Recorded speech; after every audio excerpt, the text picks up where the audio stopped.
Hey everyone, welcome to another edition of Power Core Productions and Podcastings, where today we are going to be continuing Naruto Polaris, What If Hanabi Hyuga Was Born First, Part 2.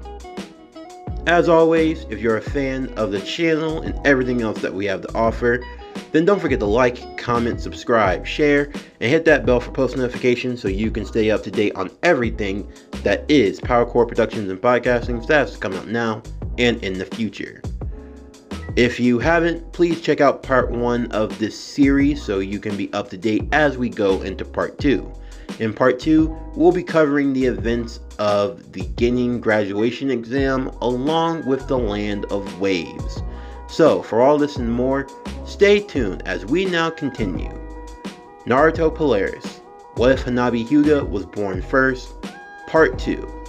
As always, sit back, relax, and enjoy the show.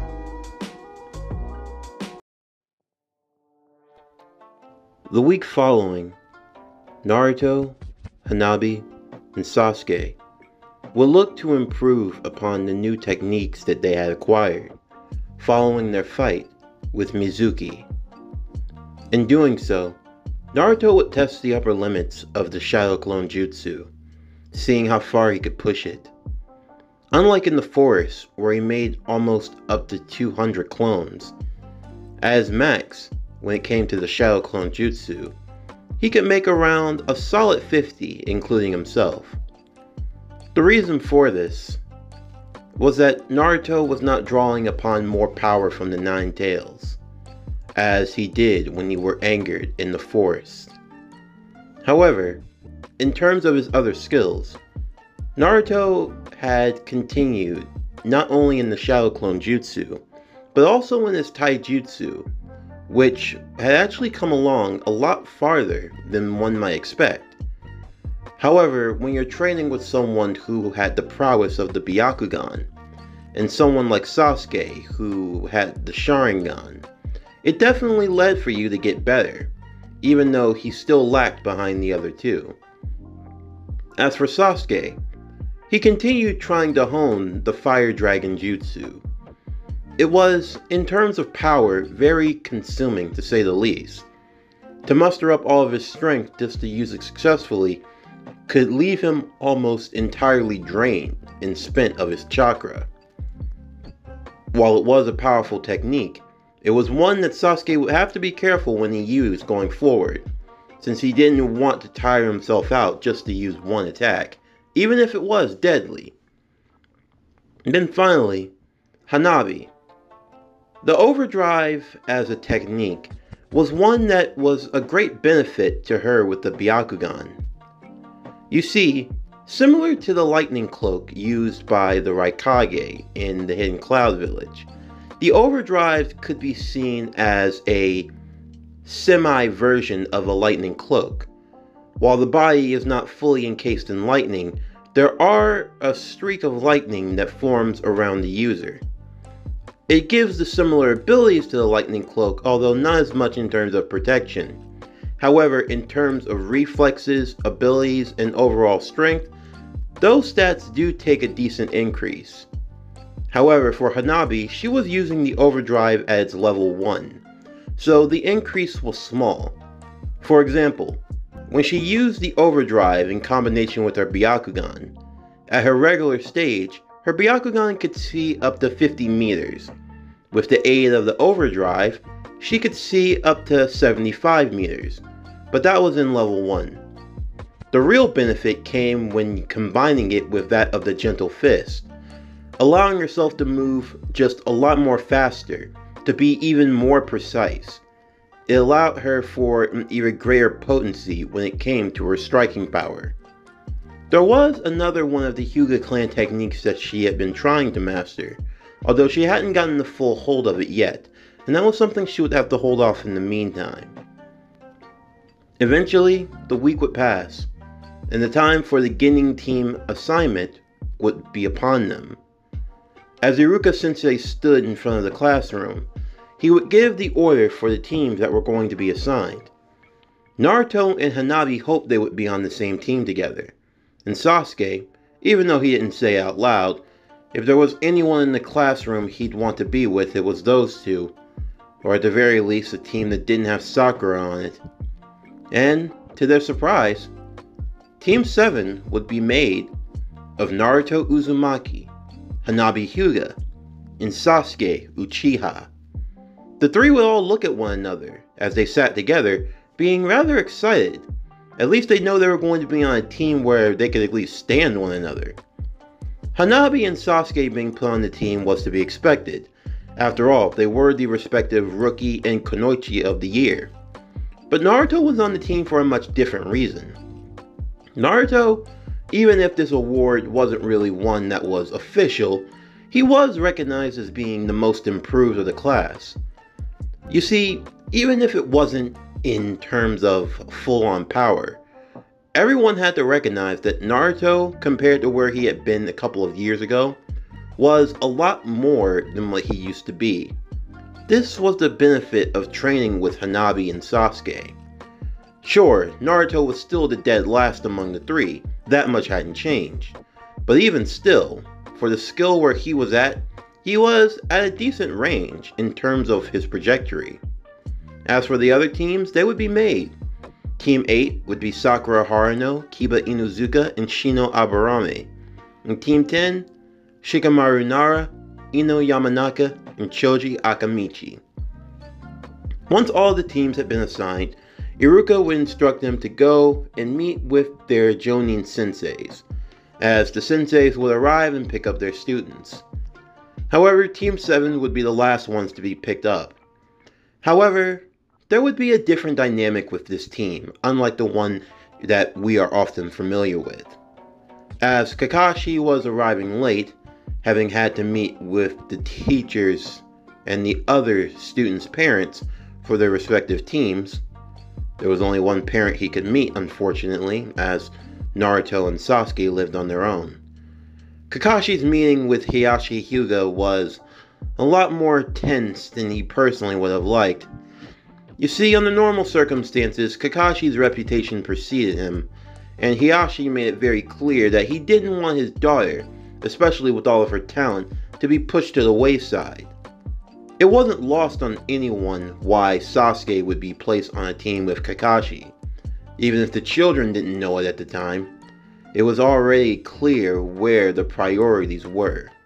And all the same, Kakashi knew that he wasn't going to be able to slack off as much as he might have liked to, meaning that if everything went well, he was going to have to actually teach these kids a thing or two. Not that he didn't plan on it, but he might have to pick up his pace a bit more than usual. However, as Kakashi had finally arrived to the academy to pick up the students, he would be shocked to see the dynamic between them.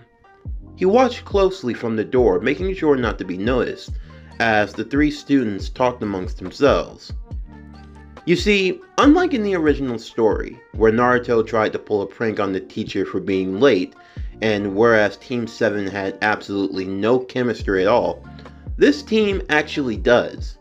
It's not because they're extremely buddy-buddy or the best of friends, no. They're not going out to the mall with one another on a weekend basis, but they had grown up together.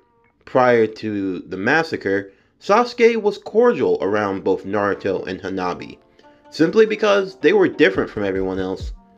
Unlike the other boys in the class who were in awe of Sasuke and didn't dare challenge him, Naruto always took the fight to Sasuke no matter what. Granted, he got his ass kicked almost every single time, but even still, Naruto was never deterred. Also, Hanabi. Unlike the other girls in the class who fawned over Sasuke, and who only saw him as nothing more but husband material, or as seeing someone whom they would have romantic feelings for, Hanabi held no such intentions towards Sasuke.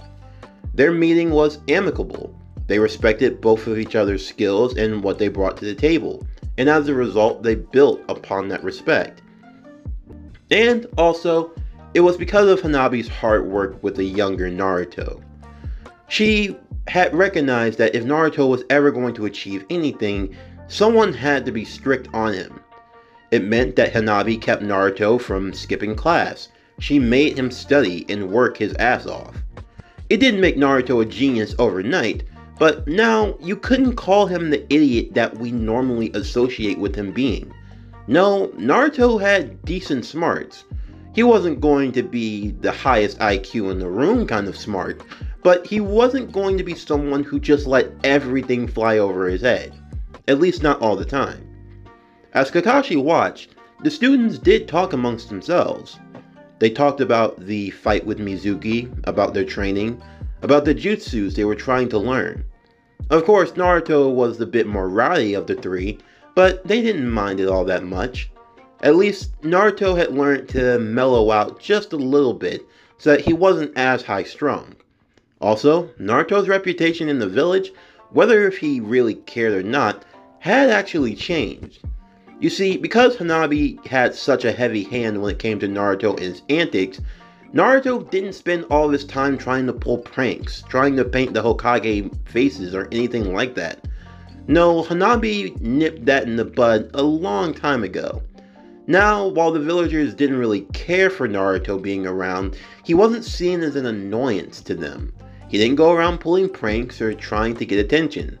No, Naruto, he had his friends. Sure, things could have been better, but at the same time, he was happy with where he was at.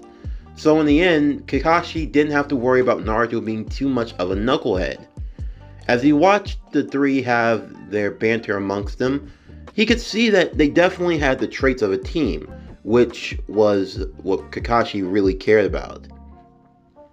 Now, thinking that he had seen what he needed to see, he would walk into the room and introduce himself. Of course, all three of them would be a bit annoyed that he was late, even Naruto being a bit more loud of the three, but it didn't go any farther than that. From his first impressions, as he would tell them, they were cool enough, although maybe a little bit dull, but that was something they could iron out. With that, they would make their way to the rooftop, where they would all introduce themselves. Kakashi would ask for their likes, their dislikes, and their goals, their dreams. For Naruto, it was about the same as you would expect. He liked ramen, all kinds of ramen. He liked training. He enjoyed Hanabi's cooking whenever she brought an extra lunch because it was really good. And surprisingly enough, he enjoyed casual days by the lake. This was something that Naruto and Hanabi did when they were younger. They would always go to the lake or to the pond or some other type of watery area with a nice forest, and Naruto would relax under the shade of a tree as the clouds strolled by. He had learned to even himself out a bit. Naruto, he enjoyed being energetic and everything else, but there were just sometimes he enjoyed the little things. As for his goal, first and foremost, was to catch up to both Hanabi and Sasuke, to prove that he could fight on the same level as them, as they had always been his goals. And ultimately, he wanted to become a Hokage. Then there was Hanabi. She enjoyed playing with her little sister Hinata. She also enjoyed training, and she liked cooking. And surprisingly enough, she enjoyed going window shopping. Hanabi had a thing for fashion, as seen by her attire. It was a bit unconventional for a shinobi, but Hanabi, what she wore, she chose for a more practical reason. Of course, it didn't look like your typical shinobi outfit outside of the thigh holster as well as the shuriken pouch. As long as she looked more casual than anything else, you really couldn't tell she was a shinobi at all, which Kakashi took note of. The girl actually did have her smarts about her. The way she dressed, it wouldn't give away that she was a shinobi immediately. Also, she wore a headband around her neck, and she could flip it around and turn it inside out to make it look like a scarf. As a way, she had a better chance of concealing herself than the other two. But her main goal was to become the head of the Hyuga clan, and to change its very foundation. Hearing this, Kakashi knew all too well what she was dealing with, as he had seen with her father, as well as the other elders of the Hyuga clan. If she really wanted to change it, then it was going to be something that would take some time. Finally, there was Sasuke's turn. Sasuke wouldn't be as brooding. He would still brood a little bit. He still had stuff on his mind. But now he couldn't really hide his emotions the way he would have normally done. He knew Naruto and Hanabi. He was cordial with them. To say they were friends, he wouldn't go saying it out loud. But their friendship was something a bit different. It wasn't the kind of friendship that you had to go around declaring to the world. No, it wasn't anything like that. It was one of those friendships where it just happened. You didn't have to say it. You didn't have to acknowledge it. You just knew it. Sasuke didn't have to say he was friends with Hanabi and Naruto, but it was kind of clear that he was. He would say that he liked some things. He didn't care for others. Naruto would interject and say that he liked petting cats, and he enjoyed tomato-flavored ramen. Of course, Sasuke would just look at him with a glare, but he couldn't deny it. However, he got serious when he talked about his goal. His goal was to restore his clan, and to kill a certain someone. For both Hanabi and for Naruto, they were fully aware of who and what this person was. They had already talked about it with Sasuke a long time ago. Sasuke didn't go into too much detail, other than giving them the basic rundown of everything. They knew about his brother. They knew about the fate of the Uchiha, and what Sasuke's ultimate goal was. And honestly, they couldn't fault him for it. If they had gone through something similar, they probably would be in the same mindset. They didn't dissuade Sasuke from his revenge. They just asked that he be careful, and that if anything were to ever happen, they would want to help him out if they could. Sasuke appreciated the offer, but his brother was something that he had to deal with on his own. But at the same time, he did acknowledge them. Because of this, Kakashi would more or less be satisfied with the answers. He would tell them about the bell test, and he would advise them not to eat unless they wanted to throw up. Naruto took this literally, and Sasuke, he followed suit. However, Hanabi was a bit more perceptive. You see, because of her training and her upbringing in the Hyuga clan, it meant that she had to pay more than just the ordinary attention to things and to detail. While Hanabi would never show her expression outright, you had to be careful about what you said around her. She would analyze your words.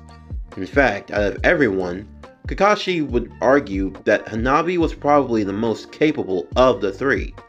If anything, she was probably already Chunin level, and maybe with just a year's worth of practice, she could even make Jonin if she really pushed for it.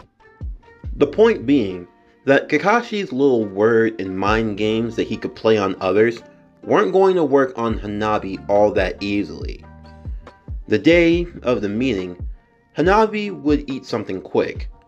The simple fact of the matter was that she knew without her nutrients and without her strength, her Byakugan and her overall jutsu just wouldn't be as effective, and there was no point trying to hide it otherwise.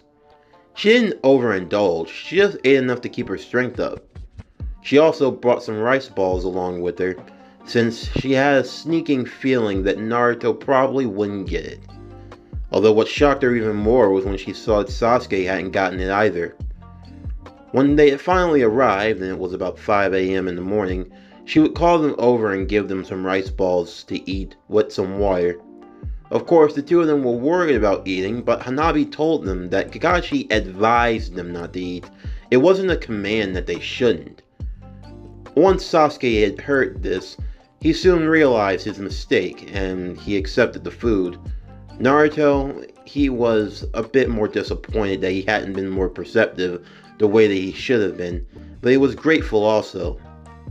The three ate, and all enough, they were good.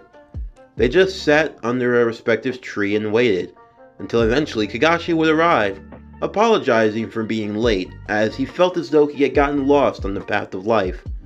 Although all the same, once he had arrived, he explained to them why they were there. It was the bell test. There were 2 bells, they had a time limit to get them. The 2 shinobi that got the bells would move on to become Genin, and the other one that didn't was getting sent back to the academy. Hearing this, Naruto and Sasuke would be a bit more worried. but not Hanabi. She wasn't going to show it though. There was no point in calling Kakashi out now. The only thing she could do was simply wait and see how things would play out. Kakashi would tell them to give it their all and to come at him as if they had the intent to kill. Well, that was all Naruto and Sasuke needed to hear. Hanabi would fall back immediately, and she was going to get Naruto to do the same, but for all the things that Naruto gained here, there were still just some old tricks that just wouldn't be laid to rest. Naruto would still try to challenge Kakashi to a fight. Naruto being surprisingly gifted, at least enough to be able to push Kakashi a little bit. Not enough to make him put his book away, but at the very least, Kakashi did have to put some efforts to dodge a few of Naruto's attacks. He was able to deduce that Naruto had really good taijutsu for someone his age, although that was to be expected. He trained with an Uchiha and with a Hyuga prodigy for crying out loud. It was only natural that he would make gains in his taijutsu in that way. And that was a strong case for Naruto. Fighting against someone like a Hyuga had definitely done Naruto many benefits, and at the same time, it had also been well for Naruto to fight against a Hyuga. Naruto was now much more adept at fighting against someone with the Byakugan and with the Gentle Fist, all of this being valuable to fight against someone like Kakashi, although it didn't really go the way Naruto wanted, and as a result, Naruto would still find himself being caught in a trap where he was hanging from a tree upside down. Sasuke would launch the second attack. He was a bit more better than his original counterpart from the original timeline, although Sasuke would still meet the same fate ultimately, with his whole body, except for his head, being stuck underground via the Headhunter Jutsu. But then finally, there was Hanabi. As she and Kakashi came face to face, Kakashi, while still holding his book, would look at her cautiously. "So, you're not just gonna come at me like the other two? I think we both know that would be pointless, Sensei. And besides, I think I see through what you're trying to do here. Is that so?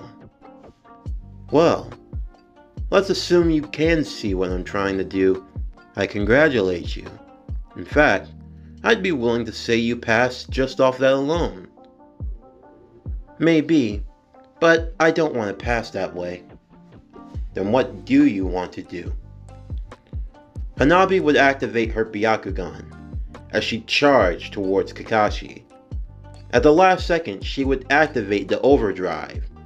Sparks of lightning flowing all around her.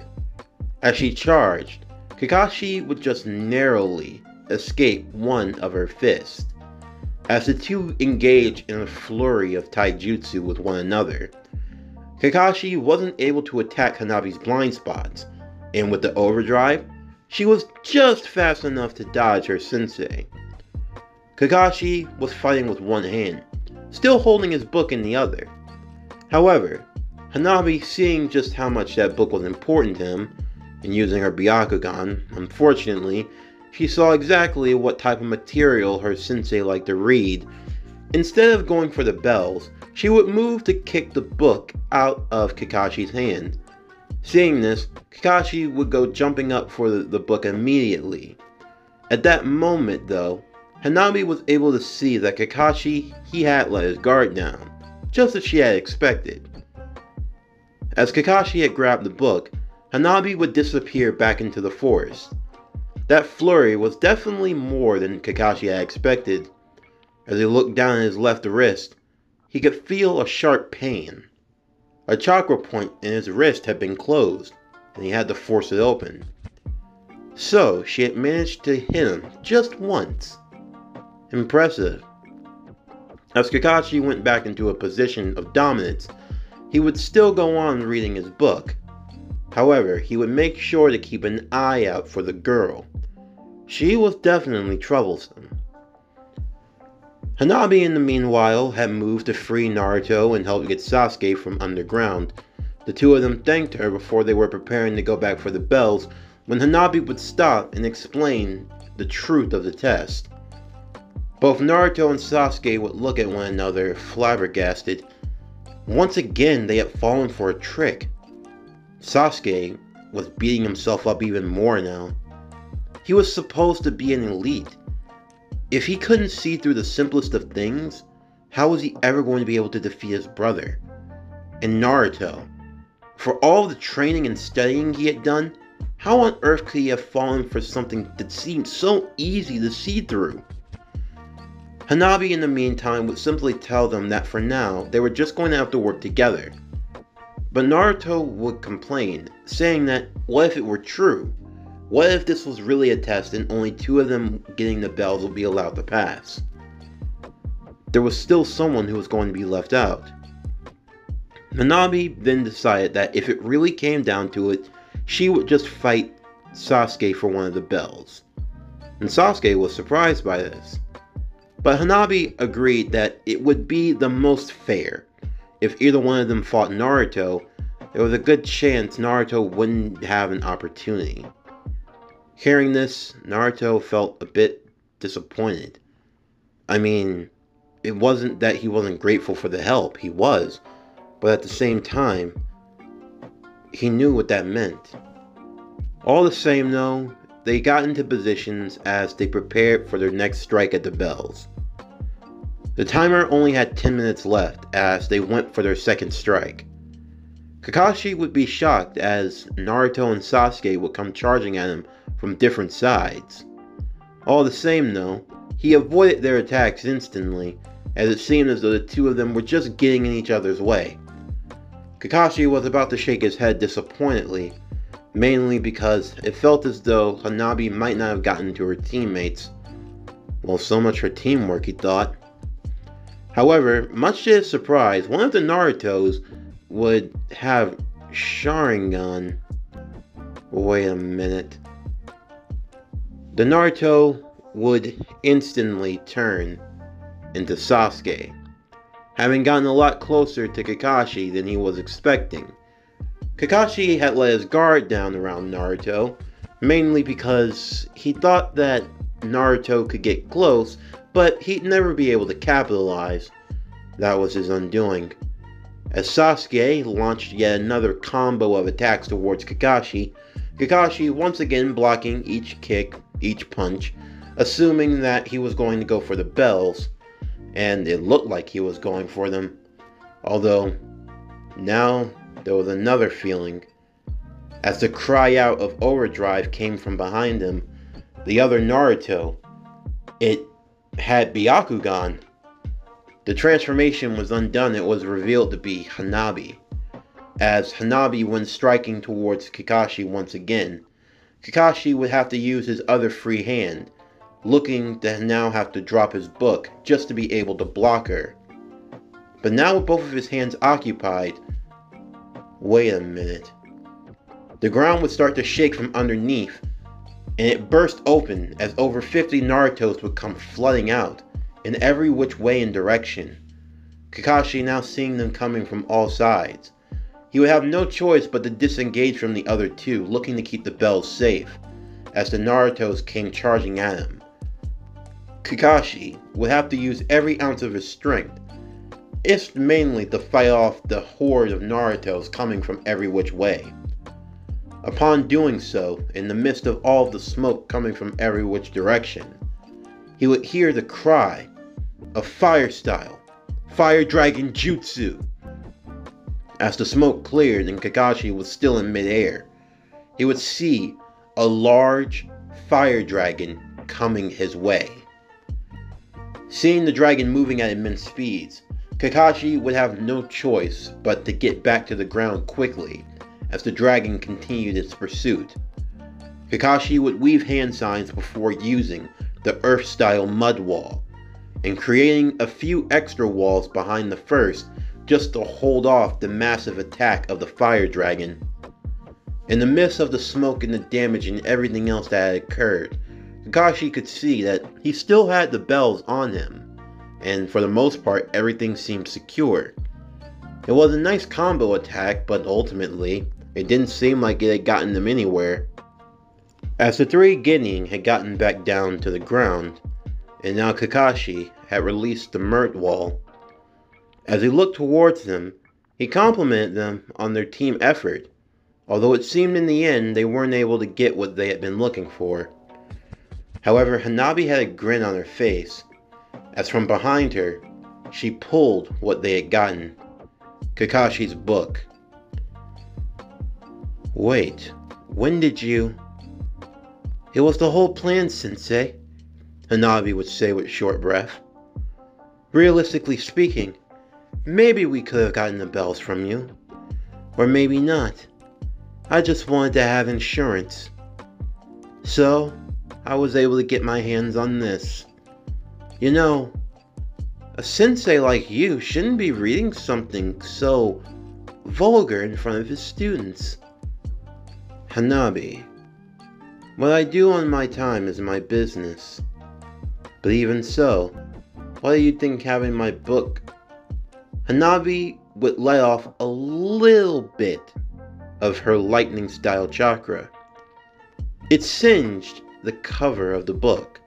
Not a lot, but just enough that a little smoke came off. In Kakashi's face, it deadpanned in seriousness.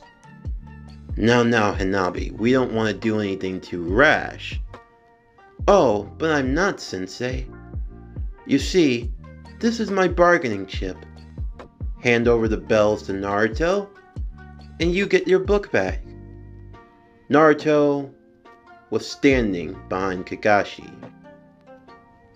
Naruto had a smiley grin on his face, as he couldn't help but feel a strong sense of pride and a strong sense of fear from his students.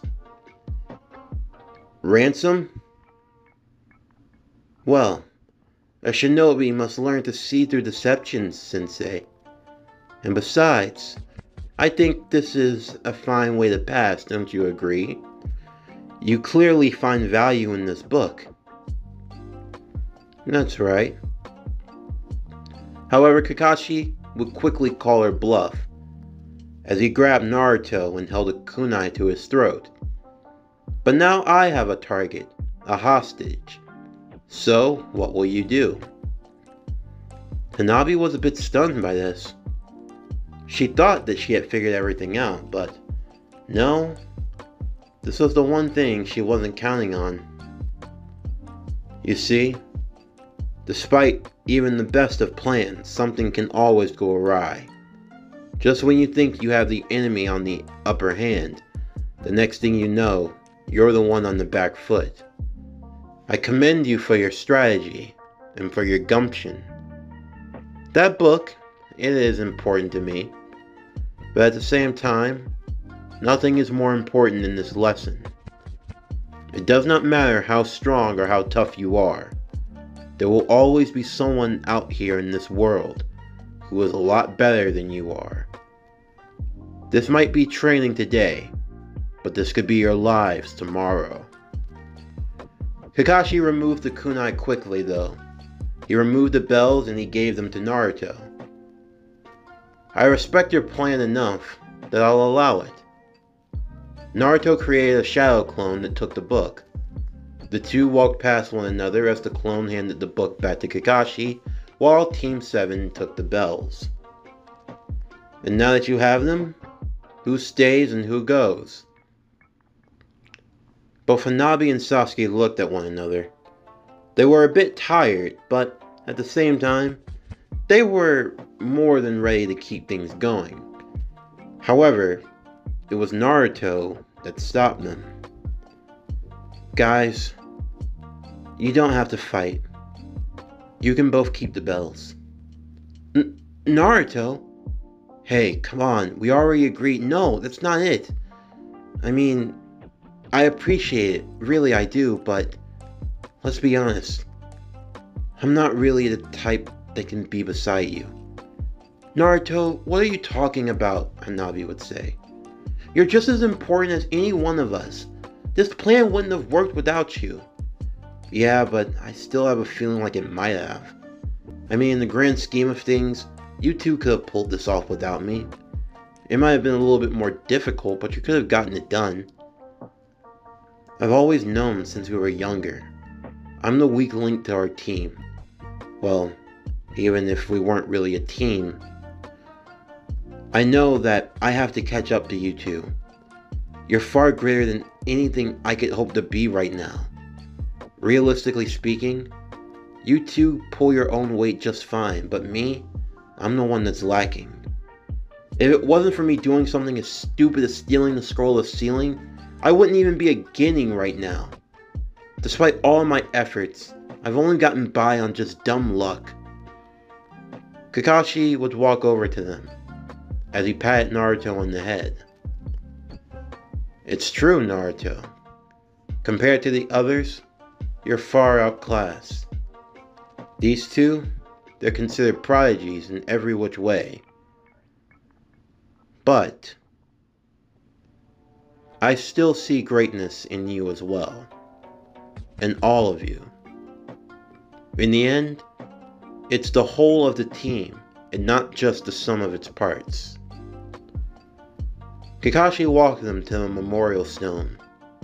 As they looked upon it, there were names that were engraved upon the stone itself. Many of my friends are on this gravestone. They died during the Third Great Shinobi War.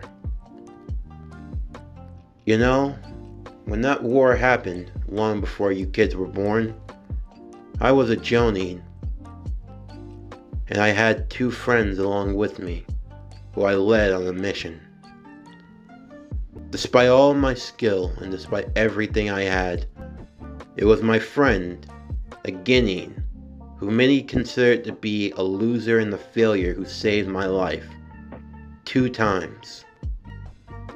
And he ended up losing his. And later, another friend that was close to me sacrificed herself for the sake of the village.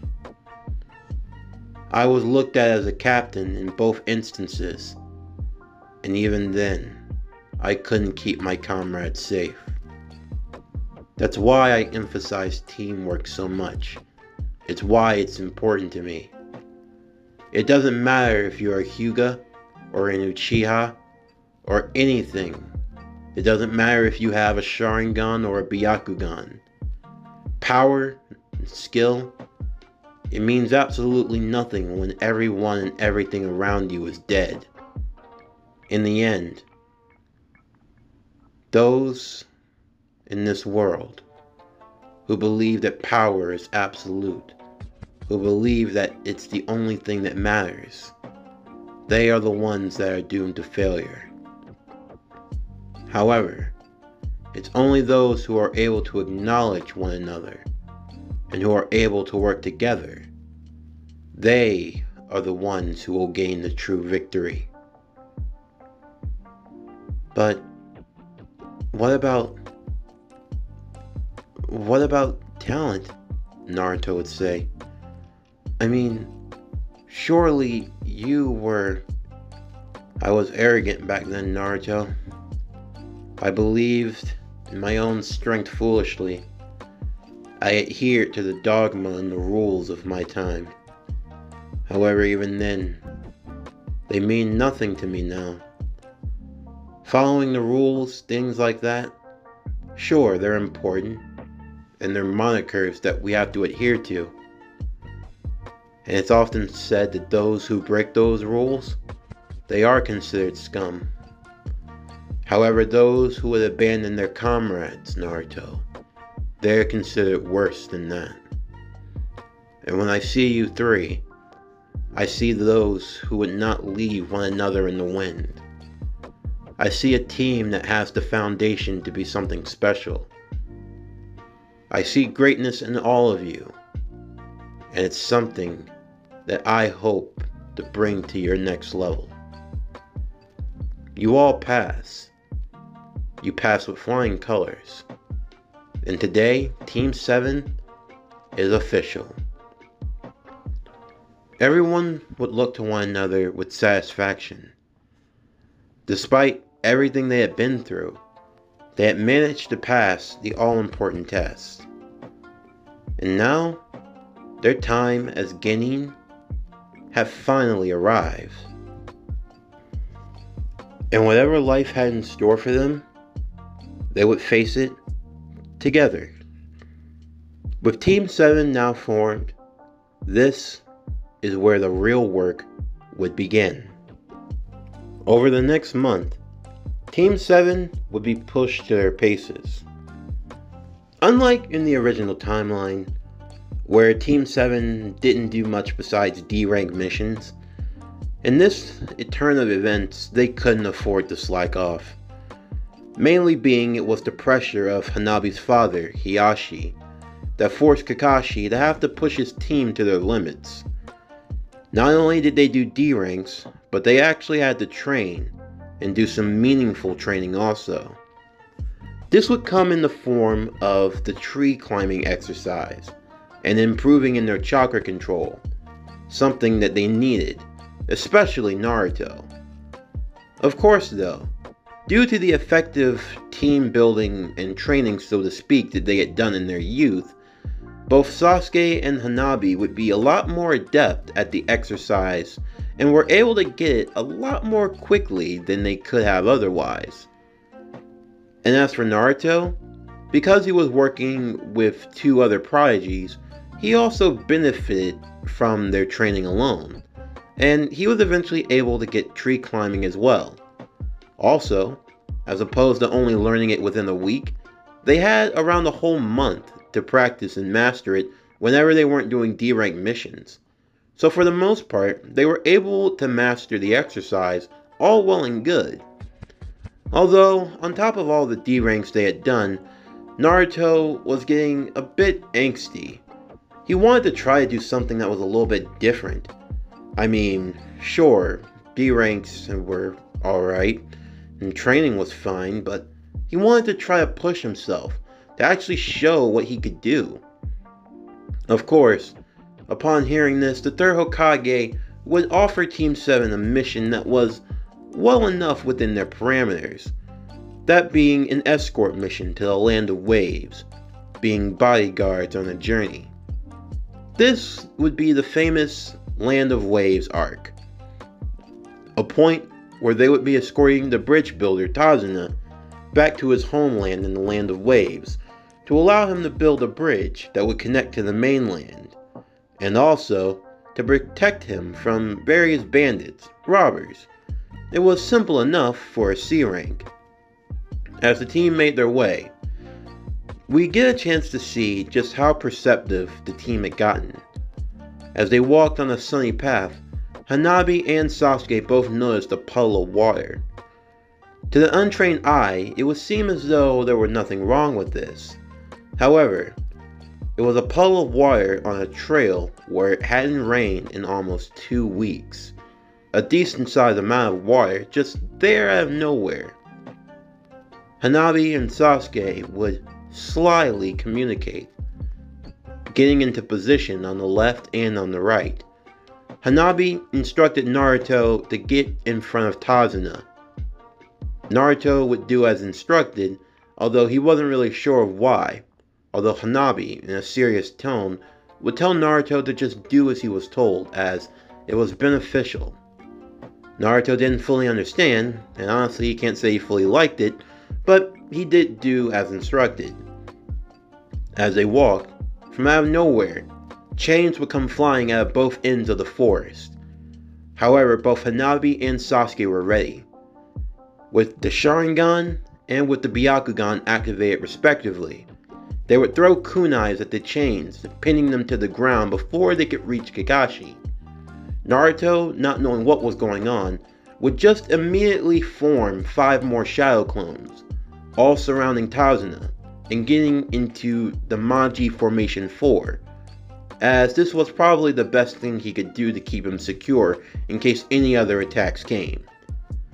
From the chains that had been pinned to the ground, the 2 mist Chunin, known as the Demon Brothers, would come flying out. However, before they could get a chance to attack, both Sasuke and Hanabi would effortlessly defeat the 2, taking them out rather quickly. Tazuna was impressed to see how the 3 Genin were able to work to handle the situation. and so was Kakashi. A strong sense of pride swelled within him to see how his team was able to work together so effectively, and how Hanabi was able to get everyone into position before the attack even came. As Naruto dispelled his clones, he was a bit disappointed that he didn't get a chance to fight, and that he wished he could have done more. However, Hanabi would explain to Naruto how she had noticed the puddle, and that she had put Naruto into position that would work best.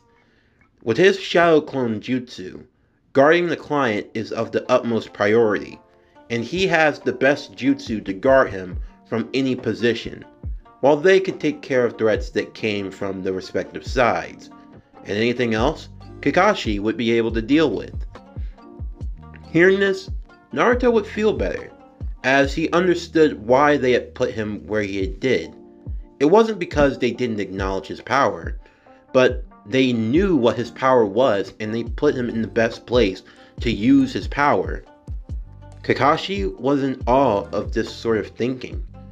This was the type of knowledge and experience that a Jonin would need to have, and Hanabi was definitely showing flashes of her greatness.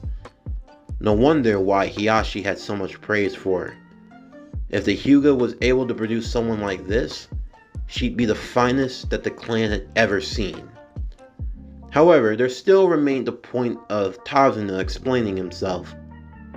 As in the original, they would learn the truth of Tazuna's true predicament, and Team 7 would still carry on with the mission. Everything would remain the same up until the fight with Zabuza and Kakashi's capture.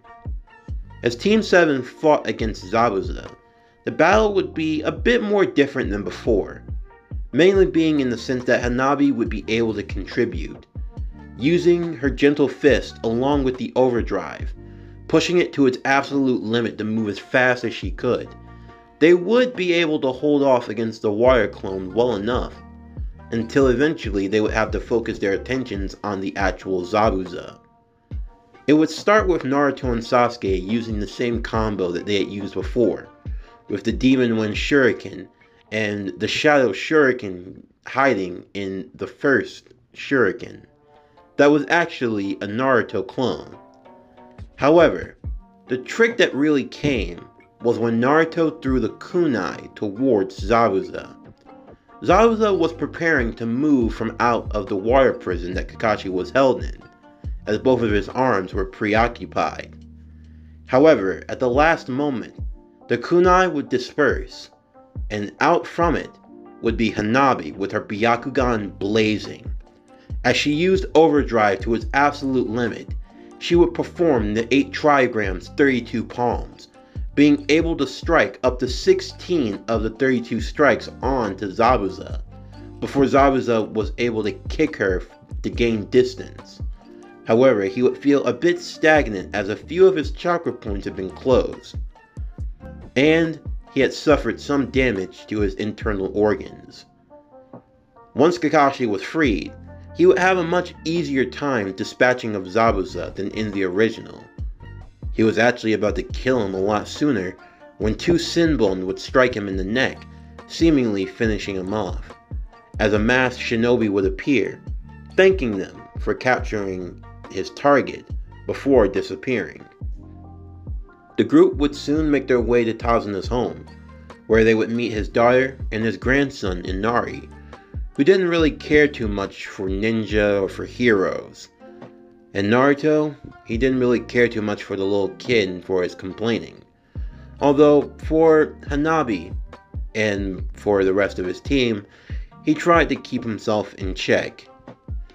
However, one thing of note was that Hanabi had her Byakugan activated with the overdrive, allowing her to have a range of up to 75 meters. This meant she was aware of the masked ninja's presence almost from the get-go, but even more so, the fact that the masked shinobi seemed to do absolutely nothing in the midst of their fight. If it were really a tracker ninja, as he had claimed to be, he would have moved in to take out Zabuza at a much more convenient time than when they would have had to. Hanabi was able to come to the same conclusion as her sensei Kakashi, that the masked shinobi was actually working with Zabuza, and that in all likelihood they were going to come back for a fight. However, thanks to Hanabi's efforts, along with that of Naruto, Sasuke, and Kakashi, the damage done to Zabuza would be greater than in the original timeline. As a result, instead of having almost 1 week, they would have about 2 weeks and a few extra days around that to train before their next fight, as Zabuza needed more time to recover than before. After all, no matter how hard you train your muscles, no matter how strong you can get, your internal organs are the one thing you can never strengthen. Hanabi had made sure to strike him greatly in the gut, knowing that that was where she would get the most damage done. Striking him in places like the kidney, the liver, the stomach, a few other intestinal areas, all interchangeable and connected with his chakra network. He was suffering greatly on the inside. As a result, with the 2 weeks they had, Kakashi would look to train his team. The first week, they spent training with water walking. This was all well and good, since the bridge was on top of water. This meant that they could train and guard the bridge at the same time. The water walking exercise would be a lot more difficult than tree climbing, but the benefits of learning it and having even greater chakra control was more than an understatement. Plus, with nothing interfering with Naruto's chakra network or anything like that, he would be able to pick up on the water walking exercise a lot more effectively. As for the second week of their training, once they had managed to get water walking, they would work on individual training, each one trying to learn in a special jutsu. For Naruto, with help from Kakashi, he learned about his chakra affinity, his nature ability being that of wind. As a result, Naruto would be gifted a wind-style ninjutsu to add to his arsenal, that being the wind-style air bullet. As for Sasuke, he wanted to continue on in the fire style, as using the fire dragon technique took a lot out of him. So instead he focused on another fire style, one that was the evolution of the fireball jutsu, that being the Phoenix Flower Fireball Jutsu. Now as for Hanabi, she wanted to get a mastery over her clan's famed jutsu, the rotation, as well as mastering the overdrive in combination with the 32 palms technique. Everyone had their jutsus that they were working on and that they were building. Before long though, as Naruto had been out in the forest training one day, he would meet with Haku, the two of them having their conversation, as they both spoke about the meaning of strength and getting stronger. Naruto speaking about why he wanted to become so strong, about the people he wanted to protect, and he even brought up Hanabi. Of course, Haku would also talk about how he had someone precious to him, someone that he also wanted to protect, and that when you have something to protect, that's when you can become truly strong. As Haku bid Naruto farewell, and as he was starting to leave out of the forest, he would walk past Hanabi, who was making her way over to Naruto. As the two walked past one another, they would both stop once they had passed, just enough so that they could be in earshot of one another. I see you like to go on strolls without your mask. As perceptive as ever. I see. The Hyuga clan is something to be feared. As expected. I understand now why you're doing what you do. Although I must warn, if you harm Naruto or any of my companions, I won't be able to show you mercy. I understand. But know that if any harm comes to my master Zabuza, I will not be able to show restraint either. The two simply walked away. Hanabi had felt a bit bad. Naruto had opened up to that kid, unaware of the true impending consequence that would come from doing so. Hopefully, the battle could be over quickly, and things wouldn't have to come to that.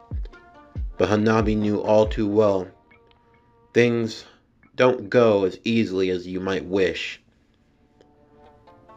In the end though, as the team were getting ready for guard duty, Naruto would still oversleep as he did in the original. Thankfully, because of him doing so, he would be able to save Inari and Tazuna's daughter from Gato's thugs when they attempted to kidnap them and hold them hostage. And in the meanwhile, on the bridge itself, the second round would begin between Team 7 and Zabuza and Haku. Sasuke and Haku would go one-on-one. This time, however, Sasuke would be much more adept to fight against Haku.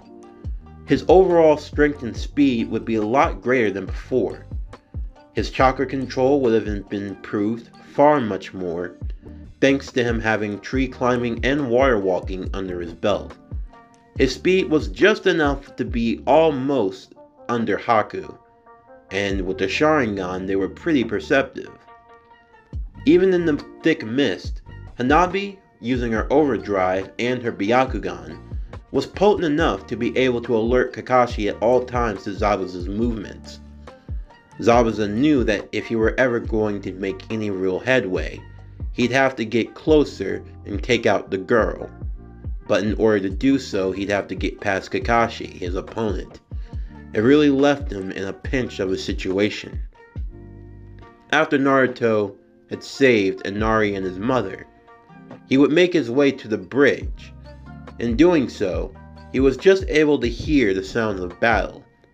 Hanabi was able to see where Naruto was with her Byakugan, and taking out a few shurikens, she would throw them in a particular pattern. Once Naruto saw the first shuriken and saw where they were landing, he was able to pick up that it was a trail made from Hanabi, as he knew that she was the only one who could possibly see him in the mist that was around. He followed the trail and was able to join her. Hanabi explained the gist of the situation. She was backing up Kakashi right now, and that Sasuke was still fighting on ahead against Haku. Naruto still had the element of surprise on his side, and he had an idea. Naruto would create as many clones as he could, as all of them performed the same hand signs together. At once, there would be a loud roar from almost 50 Narutos. Wind style, air bullet jutsu! 50 air bullets would collide together to create a massive gust of wind that would push all of the mist from out of the bridge. Everything would be seen, and now everything would be clear. Haku would be fighting against Sasuke, who had just formed the crystal ice mirrors to try to keep him in place. And in the meanwhile, Kakashi would still be battling against Zabuza, with Tazuna still standing in the back. Naruto, knowing his position, would stay with Tazuna and would help Kakashi, telling Hanabi to go and help Sasuke.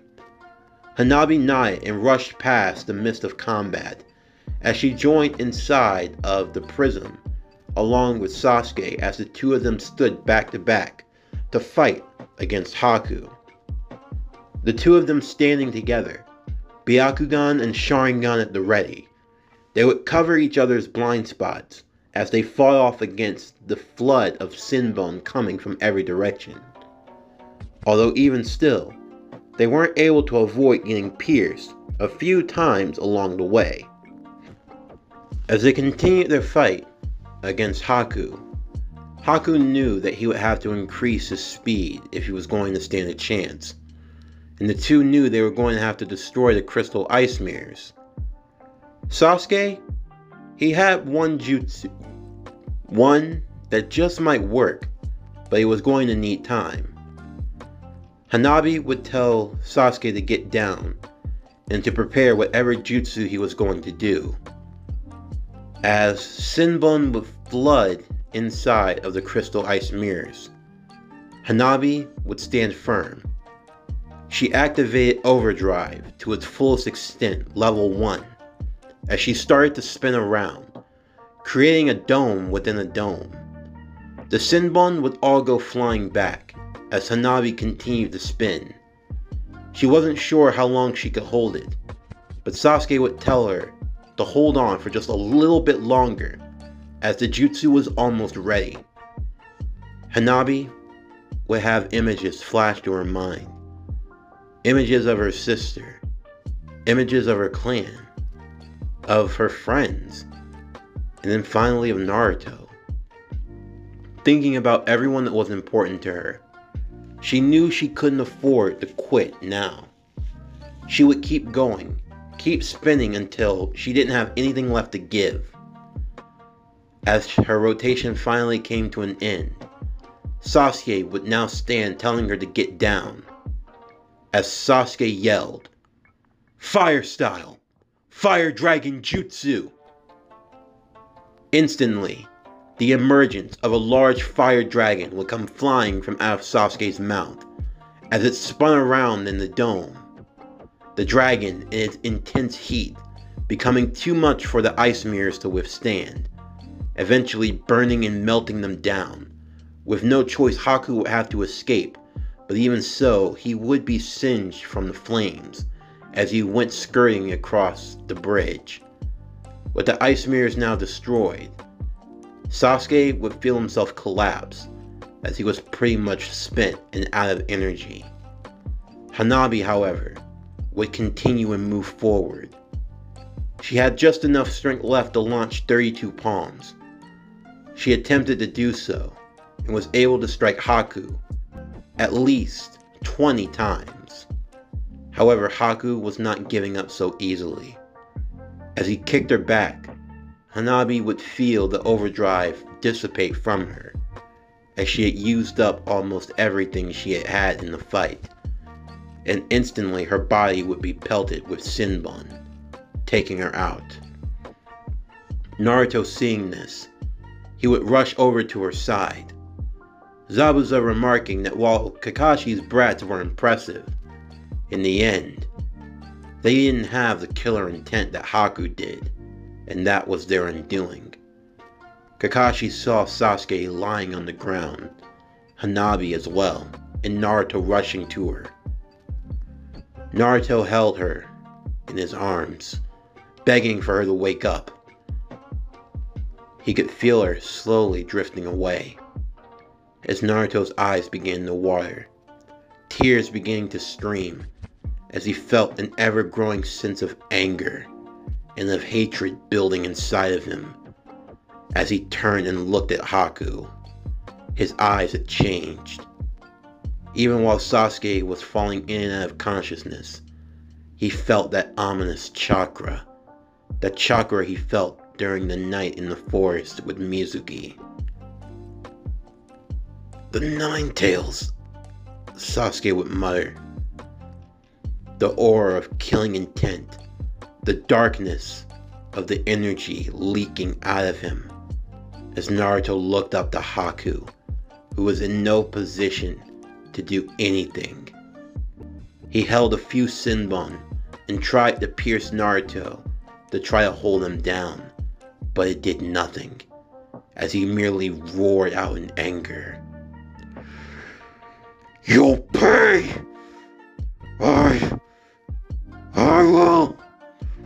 I'll kill you!" Naruto, running on all fours, would charge towards Haku.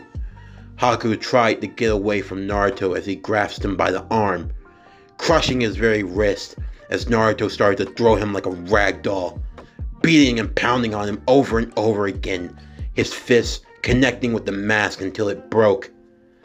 The fist continued to fly towards Haku's face, Haku almost starting to become unrecognizable, until eventually, as Naruto went back for one final punch, a punch that if it had connected, it would have went flying straight through Haku's skull and his hand would have been sticking out the back end. It stopped inches from his face, as Naruto was able to see who he was looking at.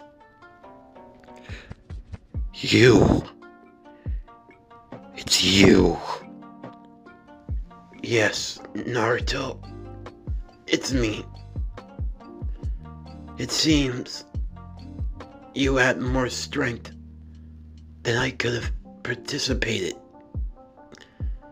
Haku coughed up blood. He felt that this was the end for him. In the end, despite everything he had tried, he wasn't able to bring Naruto down.